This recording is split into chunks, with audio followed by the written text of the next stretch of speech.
April 3rd, 2021, 11:14 a.m., Baltimore, Maryland. My son's funeral. A gray morning, thick with church bells, wet pavement, and the kind of silence that sinks into your bones. I stood beside the casket, fingers gripping the railing because my legs wouldn't cooperate. Grief has a way of hollowing a man out, scooping him from the inside, leaving only a shell that remembers how to breathe out of habit, not purpose. That was the moment Victoria leaned in, my daughter-in-law, dressed in a tailored black suit that looked more business-ready than grieving, and whispered the sentence that split my life into before and after. "Quit crying and pack your bags, you're moving out." I didn't react, couldn't. At first, I thought the grief was making me hallucinate cruelty, but she repeated it, slower this time, as if speaking to someone hard of hearing. "Pack your bags. The house is mine now." My son hadn't been lowered into the ground yet. Family members stared ahead, pretending not to hear. A few shifted uncomfortably, but none intervened. My daughter-in-law had a certain kind of power, social polish, real estate connections, a reputation for being decisive, and people feared decisive women more than they admitted. I kept breathing, slow, controlled. "You can't be serious," I whispered. She offered a tight smile. "You've lived there long enough. Mark would want me to be supported, and I can't support myself if you're draining the house. 30 days, then you're out." 30 days. 30 days after burying my son, I was expected to bury my home too. But pain does something to the mind, sharpening some memories, blurring others. In that moment, a small detail returned to me like a candle lit in darkness. My son had added me to the deed after his mother died. Not legally necessary, but his way of saying, "Dad, you'll always have a place." Victoria didn't know that. Not yet. After the burial, rain began to fall in steady sheets as people drifted away. Victoria stayed dry under a large black umbrella, directing guests with the brisk efficiency of someone managing an open house rather than mourning a husband. She waved at her real estate colleagues, 3 of them, who had showed up more for networking than sympathy. "That's the property I mentioned," she told one of them, pointing directly at me as if I were a broken appliance she needed removed. I felt the crack inside me widen. I returned home alone. The house felt different, quieter, as if sensing it was next on the chopping block. Victoria's words echoed through the hallway. "You're moving out." I walked into the living room, still dressed in my funeral suit, and sat on the couch. A framed photo of Mark, my son, stared back at me from the mantel. 28 years old, alive, laughing. I whispered, "What did you marry, son? Who did you leave me with?" No answer came, but something inside me shifted. I realized I wasn't just grieving. I was being erased. And that was the moment, woke up the next morning the with the sun precise barely second breaking through the I blinds. decided The Victoria house still would not soaked in write that the ending of strange my silence life. that follows a funeral. Not in 30 Grief days. sits differently on a Not home. ever. It folds into the walls, sinks into the carpet, nestles into the corners like dust. But something else sat there too, a presence that wasn't mine. Victoria's intentions had already begun moving through the house, like a cold draft under every door. When I walked downstairs, I found her in the living room, coffee in hand, blazer still on, phone pressed to her ear. Her voice carried the tone of someone already 3 decisions ahead. "Yes, the square footage should appraise well," she said. "I'll send photos once the old decor is removed." Old decor. My decor. My wife's decor. My son's childhood living room. Gone, apparently, in her mind. When she noticed me standing at the bottom of the stairs, she didn't smile. She didn't soften. She simply ended her call and said, "Good, you're up. We need to discuss timelines." I repeated, "Timelines? For your move-out. The sooner you relocate, the sooner I can list the home." I stared at her. "You can't list what isn't yours." Her lips curved, not into a smile but into something close to amusement. "Mark left everything to me. It's standard. And you, well, you're retired. You're aging. A senior community will give you support." She said support like an insult. "I'm 70, I replied, "not incapacitated." Victoria shrugged. "Emotionally, you are a burden, and I won't compromise my future because you can't take care of yourself." A crack opened inside me, a deep, painful one. For decades, I had lived quietly, never expecting gratitude, never demanding space. I helped with their mortgage when they needed it. I repaired their cars. I babysat. I cooked holiday meals. But in one breath, in one morning, I had become a burden. She walked into the hallway, heels clicking sharply on the floorboards, and slapped a stack of papers onto the table. 30 days, she said again. "I've already blocked out tours with my real estate team. Don't make this harder." Something about the way Her she handwriting said covered the tours margins, made my budget skin notes, crawl. projected I list picked up the prices, to-do papers. lists like trash basement boxes useless, remove old family photos, neutralize rooms to erase outdated style. Erase outdated style, erase the past, erase my son, erase me. That afternoon, I walked room to room, touching the furniture my wife once polished by hand, the curtains Mark helped install when he was 12, the mantel where his high school graduation photo still hung. Victoria followed behind me, muttering, "We'll remove this. We'll replace that. This has no resale value." Every word chipped at me like a chisel. By evening, I understood something bitter but necessary. Victoria didn't just want the house. She wanted a life without me in it. And for the first time since the funeral, I felt something stronger than grief. Not anger, not spite, but resolve. Because she had miscalculated one thing. She thought I was powerless. She had no idea what waited in the basement, what documents my son left behind, what protections he built long before she ever entered his On the life. third day She didn't after know the she was funeral, standing on a Victoria landmine. left early And she had just for a given me a clock. strategy meeting 30 with her days. real estate 30 days to partners. turn the tables. Her heels clicked out the front door like gunshots. The moment her car pulled out of the driveway, I exhaled for the first time in hours. Victoria believed the house was hers. She believed I had nowhere to go. She believed I had nothing left to fight with. But she didn't know the basement. No one did. Not even Mark. It was the only part of the house I kept untouched after my wife died. A place of dust, old lamps, boxes of baby clothes, tax returns, and memory. Victoria had dismissed it as old junk. But decades of life were down there, pieces of a marriage, a childhood, a family. And somewhere in that sea of cardboard was something I hadn't opened in years. A locked metal file chest. Mark gave it to me the year he got married, saying, "Dad, keep our important papers safe, okay?" I hadn't thought about it since. But as I walked down the creaking basement steps, I felt a strange certainty. If Mark had protected me in life, he must have tried to protect me in death, too. The basement air was cool, still holding the scent of old wood. Light filtered through the half window, catching dust motes, floating like suspended memories. I knelt beside the file chest. The lock was stiff, but it opened. Inside were folders labeled in Mark's handwriting. House, deed, insurance, beneficiary, retirement, trust docs. My pulse quickened. One folder, thicker, sealed, marked with a red tab, was labeled, "For Dad, only if something happens." My hand shook as I opened it. The first page stopped my breath. The Porter Family Trust. Value $853,000. Primary trustee, Stephen Porter. Legal owner of residence, Stephen Porter. Not Victoria. Not jointly held, not left to the surviving spouse. Me. My knees nearly buckled. For years, I believed Mark and Victoria were co-owners. But the trust papers told a different story. The house, insurance payouts, and Mark's retirement distributions all flowed into a protected trust with my name as straight trustee. to Collins and Hard Estate He had Law. set it up I had after known Mark's Margaret mother Collins passed for 20 away, years. wanting Sharp, me to have discreet, long-term brilliant. security. A woman who he understood real estate never law better than told anyone Victoria had ever Victoria. networked with. When I walked into her office, Margaret took one look at my face and closed the door behind me. "What happened?" she asked softly. I placed the trust documents on her desk. She read in silence. Her expression slowly shifted from curiosity to disbelief to something I can only describe as controlled fury on my behalf. "Stephen," she said finally, "Victoria is attempting to sell a house she does not own. She has no legal standing to evict you. The trust overrides everything." I exhaled shakily. "What do I need to do?" She leaned forward. "Nothing yet. Let her dig deeper. Let her schedule more showings. Let her list it publicly. And then," Margaret smiled, not cruelly, but with the confidence of someone holding the truth in her hands, "then we deliver the counterattack." She gathered the documents, sliding them into a sleek folder. "I will draft a cease and desist. But more importantly, Stephen, you need to be prepared for a public confrontation. Victoria built her reputation at Premier Realty. When this breaks, it will break loudly." I nodded slowly. Margaret continued, "You're not just protected. You're the legal owner. And when we reveal the trust and the deed, she'll lose every client who saw her conduct today." For the first time since Mark's death, I felt something other than grief. I felt purpose. Margaret stood, offering her hand. "Shall we begin?" "Yes. It's time." All stepping around my memories like they were outdated furniture. Victoria stood in the center of it all, clipboard in hand, smiling with the polished confidence of someone about to finalize a major sale.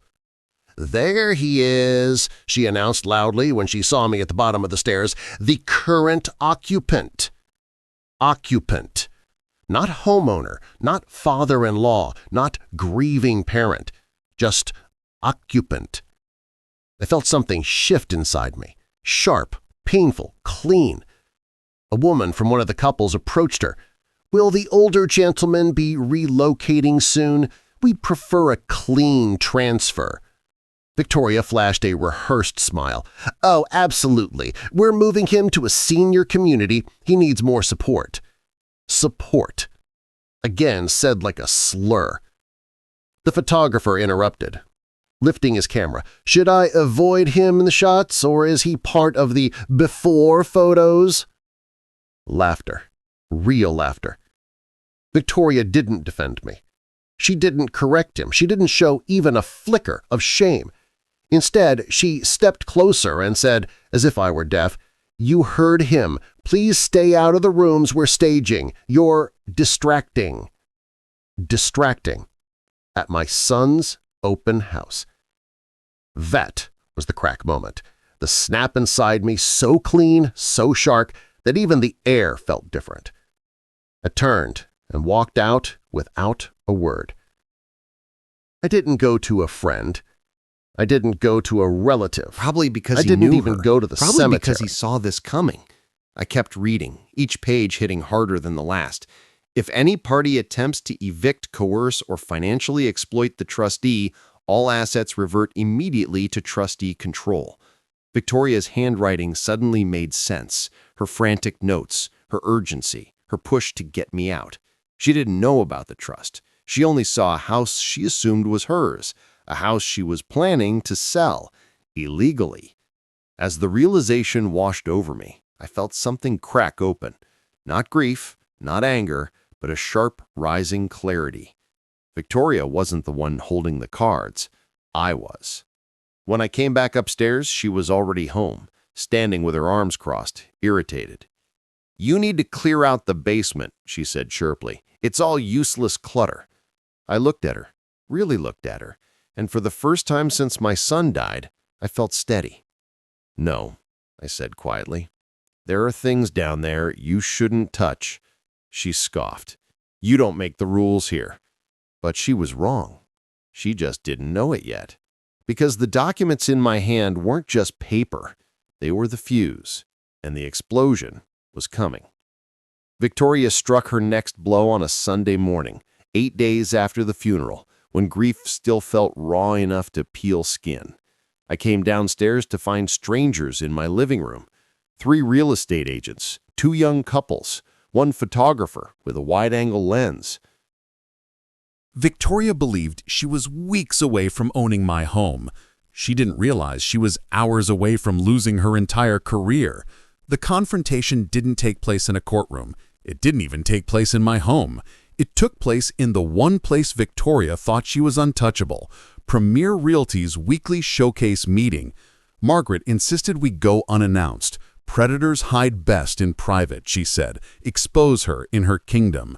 Premier Realty's office sat inside an old converted warehouse on the edge of Baltimore.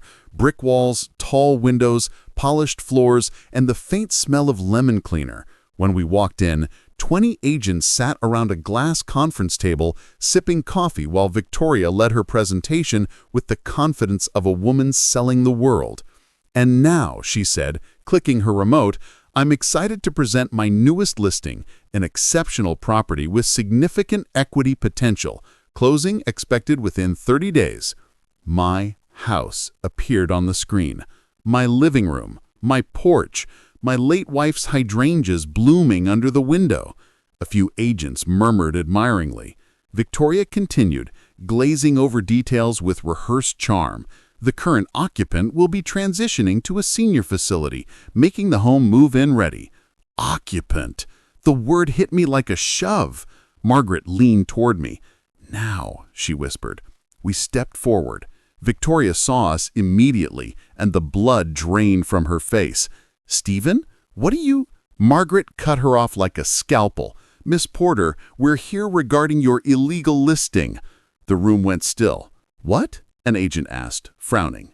Margaret opened her briefcase and laid out the documents like a dealer laying down the winning hand in a quiet, deadly game. The trust deed, the beneficiary documentation, the insurance assignment. The clause preventing eviction or sale, all with Mark's signature, all legally binding. Victoria's voice cracked. This is a misunderstanding. Mark left everything to me." "No," Margaret said. "Mark protected his father because he knew you might do precisely what you're doing now. Gasps spread around the room like wildfire. Another agent spoke. "Victoria, you told us it was your property." Her face flushed red. I was misled." I finally spoke. "You held an open house at my son's funeral." The room erupted. Whispers, sharp inhales, confusion, disgust. Someone muttered, "That's disgusting." Another said, "She's done." Victoria reached for the papers with shaking hands. Margaret slid them away. "These are copies," she said. "The originals have already been filed with the county. Your listing violates the law and your license agreement." The branch manager stepped forward, face pale. "Victoria, is any of this true?" She opened her mouth, closed it. Then, quietly, "Yes." The room erupted again. He removed her ID badge from her blazer himself. "You're suspended pending investigation. Gather your things." Her colleagues wouldn't look at her. Her former friends stepped back. Her reputation, decades of ambition, calculation, and performance collapsed in less than 5 minutes. When she finally looked at me, her eyes were wet. "Stephen, I didn't mean—" I lifted a hand gently. "No, not here." She turned and walked out, shoulders shaking, her heels no longer sharp and confident, just hollow echoes fading down a hallway. As the door shut behind her, something quiet settled in my chest. Not triumph, not revenge, just release. The kind that comes when the truth finally stands up for itself. The confrontation didn't unfold in my living room, and it didn't happen in a courtroom either. It happened in the one place Victoria believed she was invincible. Premier Realty, Baltimore's largest, most polished real estate office, an old warehouse converted into a cathedral of glass walls, industrial beams, stone countertops, and agents dressed like they were on magazine covers. This was Victoria's domain, the place she built her reputation, brick by brick, charm by charm, lie by lie. Margaret walked beside me, her heels clicking sharply across the polished floor. She carried a leather briefcase full of evidence, truth packed into neat folders. I didn't carry anything. I didn't need to. My presence was enough. Inside the main conference room, a weekly showcase meeting was underway. 20 agents sat in a semicircle as Victoria presented slides of her newest listings on a massive screen. She was radiant, smiling, gesturing, her voice carrying the polished warmth of a woman who could sell the ocean to a man drowning in it. "And with the occupant relocating to a senior community, we expect a swift closing within 30 days. Then my house filled the screen. My porch, my hydrangeas, my wife's old rocking chair. My life. Beautiful space. A few colleagues murmured Can't believe appreciatively. she snagged this listing. Victoria paused, beaming. She had no idea the oxygen in the room was about to change. Margaret whispered, "Now." We stepped forward. Victoria turned, and when she saw me, her skin went pale. When she saw Margaret, it drained even further. "Stephen?" she stammered. "Why are you—" Margaret didn't let her finish. "Miss Porter," she said calmly, "you are presenting a property you have no legal authority to sell." The room froze. Someone coughed. Someone shifted in their seat. The manager frowned. "Victoria, what is she talking about?" Margaret set the documents on the conference table, one after another, like a surgeon laying out instruments. 1, the Porter Family Trust. 2, the legal deed naming me sole trustee. 3, the insurance payout documents. 4, the clause prohibiting eviction or sale. All signed by Mark. The shock in the room rippled outward like a stone hitting water. Victoria's voice cracked. This is not accurate. Mark would never—" "Mark did," Margaret said. "He created legal protection for his father. You attempted to evict a beneficiary and sell trust-secured property, without authority, without ownership, without decency." A murmur spread through the agents. "Is this real? Illegal." Victoria grabbed She the lied papers to us. with shaking She hands, listed a house she as if she didn't could own. erase the ink with panic. But truth doesn't smudge. The branch manager stepped forward. "Victoria, did you know about this trust?" She opened her mouth, then closed it. Her silence was an answer. He removed her Premier Realty name badge right there in front of everyone. "You're suspended immediately. Pack your belongings. I will be notifying the licensing board." The room didn't look at her with sympathy. They looked at her with betrayal. As Victoria's composure collapsed, her voice broke into jagged pieces. "Stephen, please, I didn't mean for it to go this far." I held up a hand, gently, not angry, not triumphant, just final. This was never about me, I said quietly. It was about your entitlement, and now the truth has come home. She cried, real tears this time, the kind that come when a person's reflection finally cracks in their own hands. She walked out shaking, her heels tapping like a soft, broken metronome. When we stepped back into the parking lot, sunlight washed over the cars, the pavement, and the air between us. Margaret exhaled. You did well. No, I said softly. The truth did well. For the first time since Mark's funeral, the world felt balanced, not healed, not restored, but aligned.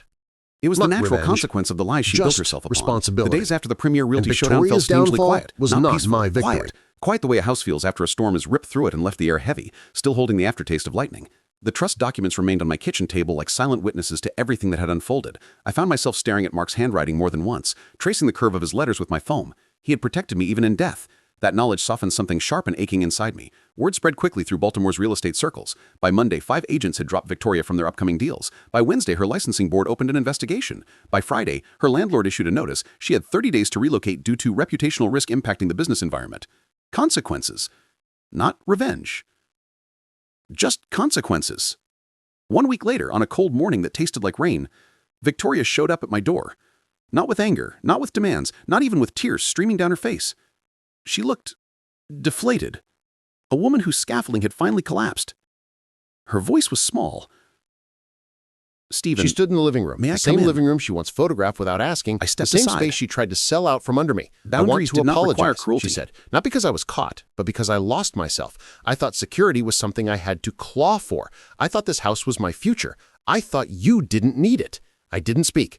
She swallowed hard. I didn't understand the trust. I assumed Mark didn't leave you anything. I assumed a lot of wrong things. I looked at her, not the villain, not the widow, not the woman who tried to erase me, but someone standing in the ruins of her own making. Victoria, I said quietly, you don't owe me perfection, but you owed me honesty and respect. Tears gathered in her eyes. I want to make things right.